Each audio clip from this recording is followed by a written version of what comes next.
La entrevista del Telematutino 11, gente importante, a tratar temas importantes. Nos acompaña el licenciado José Ignacio Paliza, senador PRMista por la provincia de Puerto Plata. No se confunda, don Ramón. Por poquito me confundo. Buenos días, José Ignacio. Un placer. Siempre tenerte en el programa. Siempre es grato estar con ustedes. Qué bueno. Sí. Tienen mucho que no me invitaban. No haga que digamos. No, lo que pasa es que usted tiene mucho compromiso, senador. La verdad es que la vida de... La política es difícil. Sobre todo toma mucho tiempo y yo que particularmente no he querido abandonar tampoco mis temas privados, mis negocios, los negocios familiares en el que trabajo, se hace difícil el tiempo. Definitivamente. Sí. Y además... hay que hacerlo porque la de la política honesta es difícil de vivir. Sí. Y si logras vivir de la política, entonces cuando terminas, porque yo no seré senador toda la vida, yo seré senador 3 años más, no sé si repita, ¿qué haces? Entonces siempre es bueno, yo siempre he querido mantener mi vida privada en orden y poder continuar trabajando en el sector privado en la medida de mis posibilidades, para no tener ese hueco que se pudiera generar en la vida de cualquiera de nosotros. Eso le pasa a los periodistas honestos también. Claro. Que no pueden vivir del periodismo. Sí.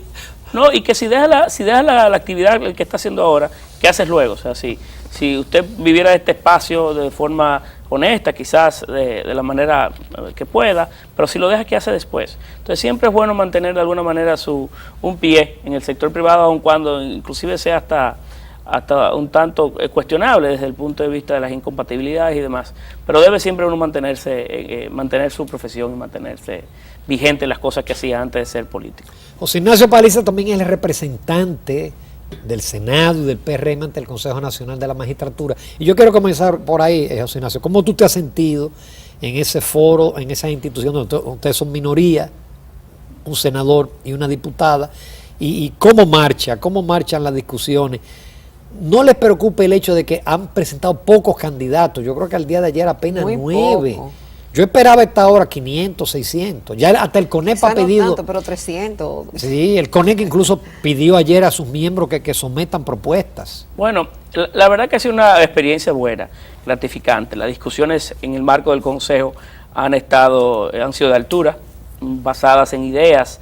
Las discusiones hasta ahora se han versado sobre los procesos, el reglamento y demás. Entraremos ahora a evaluar jueces el próximo mes. En el proceso actual hemos recibido un trato cordial de los demás consejeros y del propio presidente de la República, donde se han llevado a cabo las reuniones. Es evidente que el centro de todo el esfuerzo que vamos a emprender comienza ahora. Comienza con la aplicación o la presentación de propuestas, la preselección y la evaluación posterior de esas propuestas.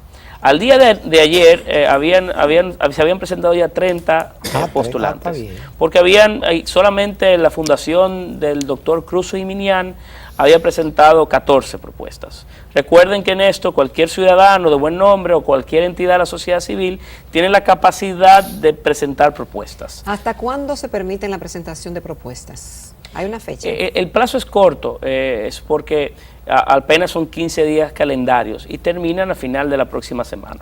O sea que estamos apenas a una semana de concluir el proceso. No, lo que pasa es también que la cantidad de documentación que se le solicita a los postulantes, las certificaciones que deben de conseguir, el propio formulario que deben de llenar, es uno complicado porque exige de mucha información y toma tiempo hacerlo. Pero por demás, creo que ha habido o hay en la clase jurídica, inclusive entre los propios jueces de carrera, poca credibilidad en el proceso.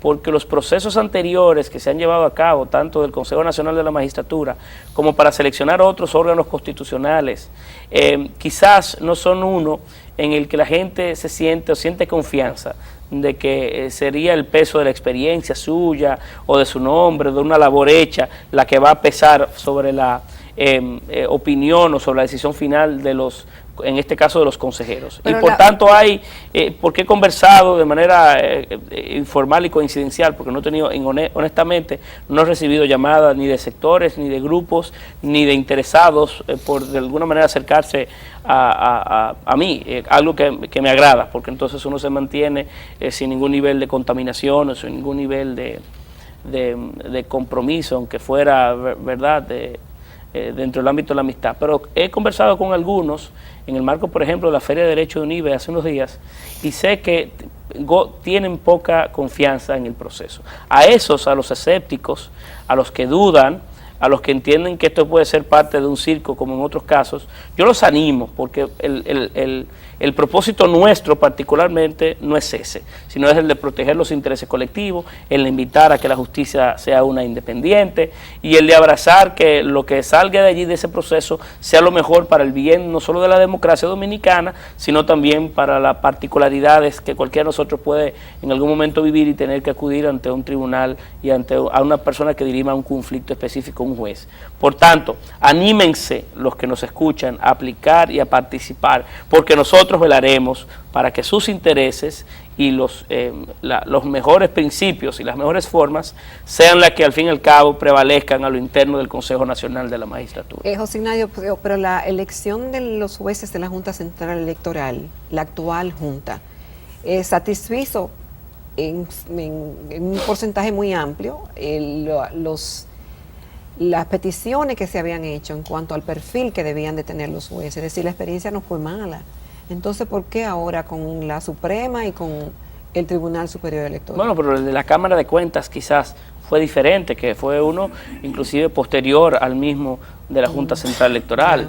El propio forma en la que se escogió la Junta Central Electoral, aun cuando yo tengo buena opinión de algunos de los miembros, o de la mayoría de los miembros que componen la nueva Junta Central Electoral, lo cierto es que también coloca a cualquiera a pensar que cuál fue el método que se utilizó.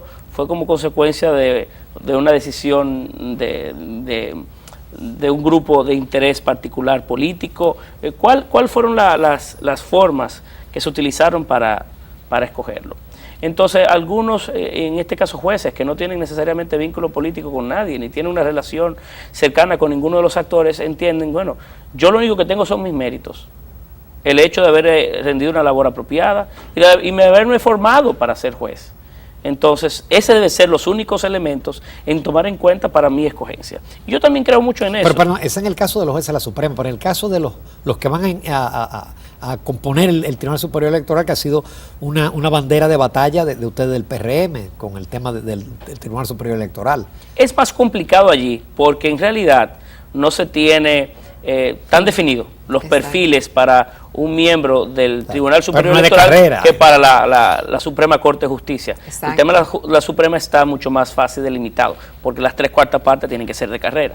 Ojalá hubiésemos tenido un parámetro similar para el tema del Tribunal Superior Electoral.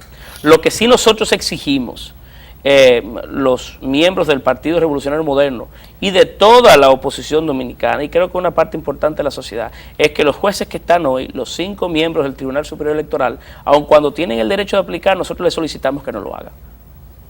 Porque es evidente que su comportamiento y su trayectoria en el comportamiento de sus funciones no ha sido uno a la altura de la posición que ostentan. Yo los invito a que no participen. Entonces, senador, el perfil que deben tener los miembros... Pero no me trate de senador. José Ignacio. José Ignacio. Ajá. Los miembros del Tribunal Superior Electoral, ¿a qué ustedes aspiran? ¿Cuál es el perfil? Mira, es una buena pregunta. Nosotros lo que quisiéramos es que allí se impulsaran 5 hombres y mujeres que estuviesen al margen de la política. Que no tuvieran vínculos partidarios. Que no tuvieran vínculos partidarios, ese es el término apropiado. Y que tuvieran el suficiente carácter de independencia. Son conceptos diferentes. Usted puede ser una persona que quizás tenga algún nivel de simpatía, porque al fin y al cabo todos los tenemos. No necesariamente militamos en partido, pero sí tenemos algún grado de simpatía, que puede ser pasajera y que puede de un día votar por una persona y luego por otra. Pero debe tener un carácter lo suficientemente independiente que le pueda dar la solvencia necesaria para deberse de frente con un caso específico, fallar o decidir al margen de cualquier otra ponderación que no sea el peso de la ley. Y es un trabajo difícil el que tenemos que buscar, hacer, pero al fin y al cabo tenemos que empujar para elegir 5 hombres y 5 hombres y mujeres y sus respectivos suplentes que tengan esa condición. Se puede hacer, y conozco de mucha gente en el plano de la sociedad que tienen la capacidad... ¿Tienen que ser abogados? Tienen que ser abogados, claro. Claro. Luego propio de una reforma constitucional posterior y de alguna discusión, yo soy uno de los que intentaría darle una solución diferente al tema Tribunal Superior Electoral, porque al fin y al cabo, ¿Cómo así? Las funciones del Tribunal Superior Electoral son muy específicas y al margen de dirimir conflictos entre actores del sistema político, la principal labor es rectificación de actas. Entonces es una labor meramente vinculada quizás al derecho administrativo en el día a día de sus funciones. Por tanto, yo creo que la experiencia nos ha indicado que quizás deberíamos revisarlo y dar las funciones del Tribunal Superior Electoral a otro órgano o dirigirlo o establecerlo de una forma diferente. Pero ya eso será propio de un debate posterior. Lo importante ahora es que los actores del sistema político, que son básicamente las organizaciones políticas, podamos darnos un Tribunal Superior Electoral o podamos tener un Tribunal Superior Electoral en el que, al margen de las diferencias políticas y los intereses grupales, y que puedan ser garantes de que de llegar a un conflicto, como han llegado en diferentes oportunidades a él, conflictos políticos puedan dirimirse solamente apegado a la ley. ¿Ustedes se sienten afectados por el actual Tribunal Superior Electoral? Afectado a la democracia dominicana. Ese Tribunal Superior Electoral, a base de sentencias, destrozó el principal partido, no de la oposición, sino de la historia democrática del país, que era el PRD. No hay dudas de que el comportamiento del Tribunal Superior Electoral ha sido uno que ha tronchado y ha afectado de manera categórica la vía democrática del país, porque las decisiones han sido uno apegado a intereses políticos, no al estricto aplicación de la ley. Y mire que yo soy muy cuidadoso, siempre soy muy prudente al hablar, pero en casos específicos como este, en el momento en el que se piensa de elegir la nueva Tribunal Superior Electoral o de renovar posibles contratos de trabajo, estos son unos en el que no puedo yo bajo ninguna circunstancia entender motivos que puedan llevar a nosotros como país a renovar o a reconfirmar sus posiciones. Siempre las instituciones son propias de mantener algún nivel de historia, ¿verdad?, interna, y de que no todos los miembros puedan ser renovados, pero en este caso, absolutamente, el resultado habla por ellos, y yo por eso les invito cortésmente a que no apliquen. Vamos a hacer una breve pausa comercial, senador José Ignacio Paliza, y volvemos porque nos quedan todavía muchos temas de interés. Quédense con nosotros.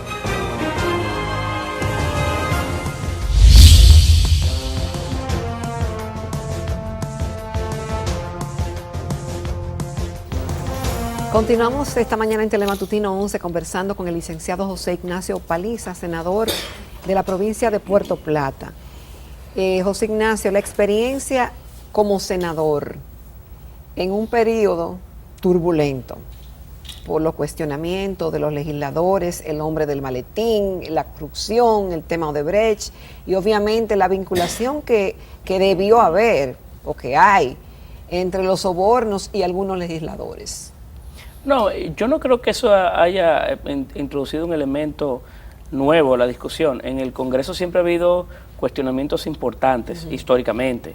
Siempre los ha habido en nuestro país y en otros países del mundo. Es el difícil modelo de los congresos y peor aún del estereotipo, porque a todos se nos coloca, por ser legisladores o por estar vinculados en política, se nos coloca dentro del mismo comportamiento, aunque luego se quisiera diferenciar, pero mientras tanto somos parte de un colectivo. Te dice mucha gente, ¿para qué te metiste en eso? Mira con quién te rodea. Sí, no, y otros te dan ánimo y te dan aliento. Sin embargo, uno mismo se cuestiona porque participa de una actividad y de un mundo difícil y altamente cuestionado, aunque muchos de los que estamos ahí queremos hacer un trabajo decente.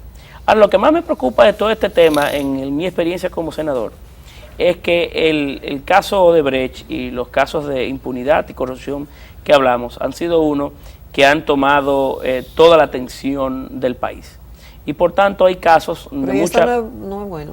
Sí, es bueno, pero hay muchos casos de importancia que han pasado a un segundo plano. Por ejemplo, la discusión que hablábamos anteriormente de las altas cortes, la selección de jueces independientes, ese no es el tema hoy fundamental de la agenda nacional, cuando debería serlo. Es otro, es lamentablemente el de la corrupción, el de la impunidad y de círculos que debemos de romper. Y claro, no estoy desmeritando la lucha, no, todo lo contrario. Lo único que quiero indicar es que el tema hoy fundamental es ese, pero hay otros que lamentablemente han pasado a un segundo plano en virtud de la atención que se fija sobre esos casos. ¿Y tu opinión sobre el tratamiento del caso y el hecho del involucramiento de varios dirigentes de tu partido, incluyendo el propio presidente de la organización?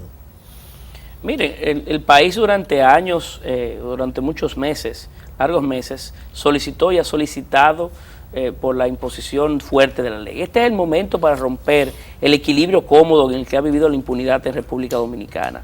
Y los esfuerzos que hoy se mueven alrededor de la sociedad, el propio movimiento verde, que impulsa esfuerzos importantes, es uno que llama la atención no solamente del partido oficial, sino de todos nosotros. Es una alerta y una invitación a todos, una invitación forzosa a que las cosas deben de hacerse bien.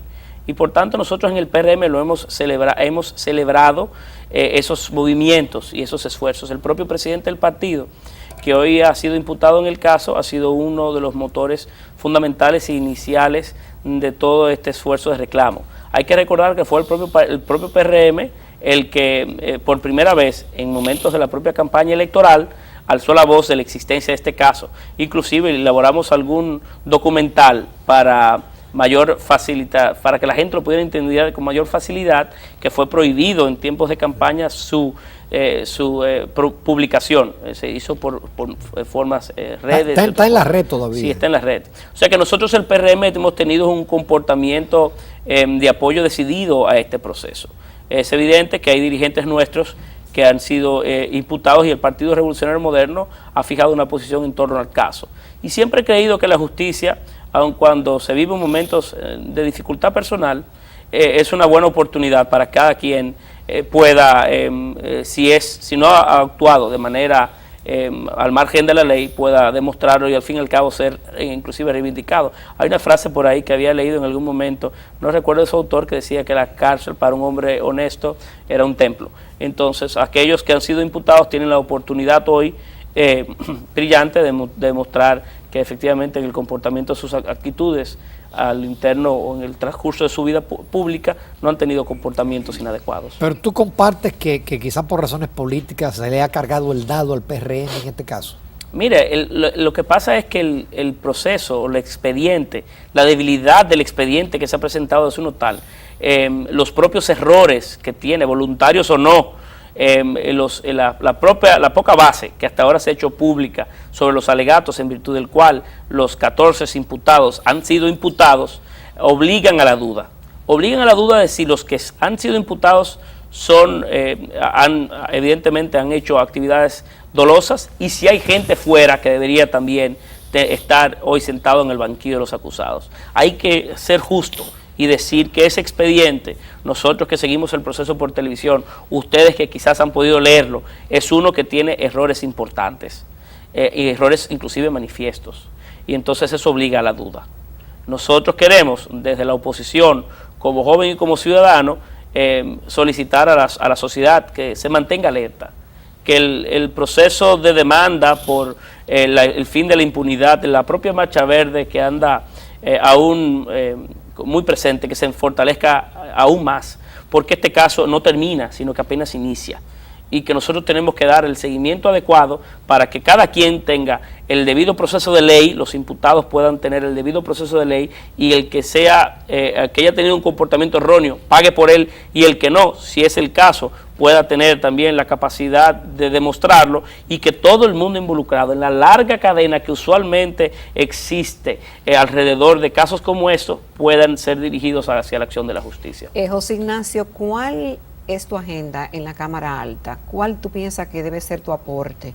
Y la tercera parte, ¿todavía quieres seguir en política después de esta experiencia? Vamos por la primera. Mira, nosotros hemos comenzado algunos proyectos de ley que estamos trabajando, algunos de los cuales hemos presentado, que van vinculados al fortalecimiento de algunos enclaves importantes de nuestra provincia y del país, pero nuestra provincia como una turística está muy vinculada a ella. Hemos presentado recientemente un proyecto de ley interesante, que es el proyecto de ley de la devolución del ITEVIS a las compras hechas por los turistas. Algo similar al tax free que hay en España, o algunos sistemas similares que en Colombia, Argentina y en otras partes de América Latina, que vendría a fomentar la formalidad de las empresas que se dedican a proveer servicios, a proveer o a vender mercancías a turistas, como también fomentaría que la República Dominicana se convierta en un destino de compras, así pudiendo exportar gran parte de los bienes que producimos en República Dominicana y mejorando la balanza comercial de nuestro país. Es un proyecto que está hoy en la Comisión de Hacienda del Senado de la República y que esperamos que en las próximas semanas pueda rendirse un informe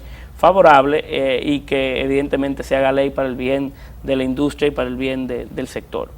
Y como ese, algunos otros vinculados al sector turismo. El caso, por ejemplo, del proyecto de ley del turismo de la tercera edad, que nosotros trabajamos en la Cámara de Diputados, que fue aprobado en la Cámara y que posteriormente en el Senado se cayó. Los hemos vuelto a reintroducir con miras a generar o a crear en República Dominicana un espacio de turismo de retirados, para retirados, como pasó en la Florida en los años 70 y 80, como pasa en Costa Rica y Panamá en el día de hoy, que tienen un nicho importante de mercado que han podido captar.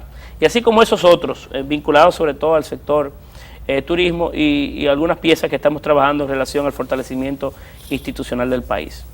La política es una actividad muy difícil, que a mí me ha tocado ir conociendo, que me apasiona y que me apasiona. Además, tú estás teniendo un crecimiento, se puede llamar vertiginoso, pero eres senador. Pero lo importante a veces no es la forma en la que uno crece, sino que hace en el proceso. Exacto. No son las metas que uno se coloque, sino es el trayecto.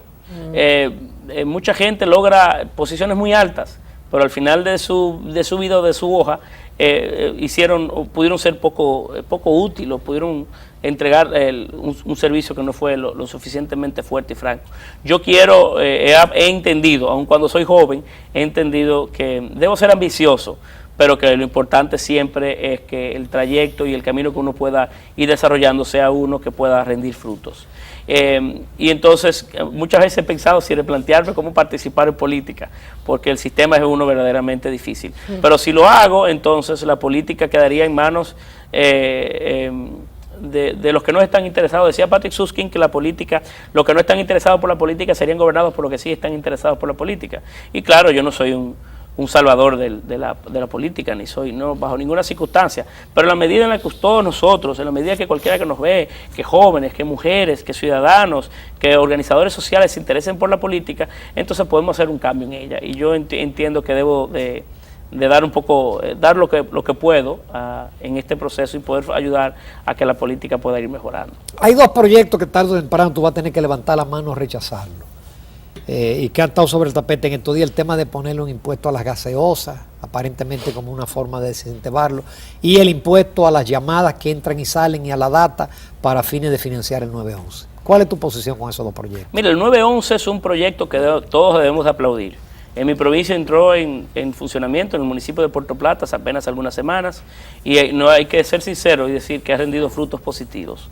Conozco de gente que su vida ha sido salvada por la capacidad que han tenido de llamar a alguien que los socorre, y eso es un proceso de adelanto. Sin embargo, yo creo que el sistema debe financiarse de otra manera. No debe ser a través de la forma en la que hoy en la Cámara de Diputados se ha propuesto y se ha aprobado. Esto así porque el país no aguanta más impuestos. No podemos bajo ninguna circunstancia seguir cargando a la familia dominicana con mayor presión. Se dice que los impuestos estos que se han pronosticado lo pagarían los dominicanos residentes en el exterior, pero al fin y al cabo, gran parte de la familia dominicana se nutre del amor y del cariño y del esfuerzo que esos dominicanos hacen en el exterior. Y por tanto, lo que haría el proyecto como está planteado hasta no es ni tan siquiera sustentable en el tiempo, porque lo que haría es que animaría a la gente a que se comunique de otras formas, utilizando WhatsApp o llamadas de otra naturaleza. Yo creo que el sistema debe mantenerse, debe llevarse a todo el país, pero la forma de financiamiento debe ser otra. Por poner solamente ejemplos, creo que el gobierno dominicano es hoy uno muy grande, y la medida en la que uno pueda ir haciéndolo más pequeño, el propio Instituto de las Telecomunicaciones, por ejemplo, es uno ya muy grande. En la medida en la que nosotros podamos ir disminuyendo el tamaño del gobierno, tendremos la capacidad y los recursos para hacer posible el 911 y muchos otros programas como ese. Pero entiendo que la discusión debe versarse sobre cómo financiarlo. ¿Y el de la gaseosa? El de la gaseosa yo no puedo ser muy honesto, yo creo que pasemos la pregunta porque yo particularmente soy loco con la Coca-Cola, y entonces no sería del todo objetivo en ese análisis. Estoy seguro que mi esposa sí estaría en el mejor acuerdo de que se le aumenten todos los impuestos, a ver si yo dejo tomar Coca-Cola. O sea que no sería yo la mejor persona para responder ese tema. José Ignacio, muchísimas gracias. Muy honesto de tu parte. Muchísimas gracias, te esperamos pronto. Muchas gracias. Nos vamos a comerciales. En el próximo segmento vamos a hablar con representantes, con coordinadores de la Pastoral Familia y Vida de la parroquia Buen Pastor, que tienen una actividad importante. Quédense con nosotros.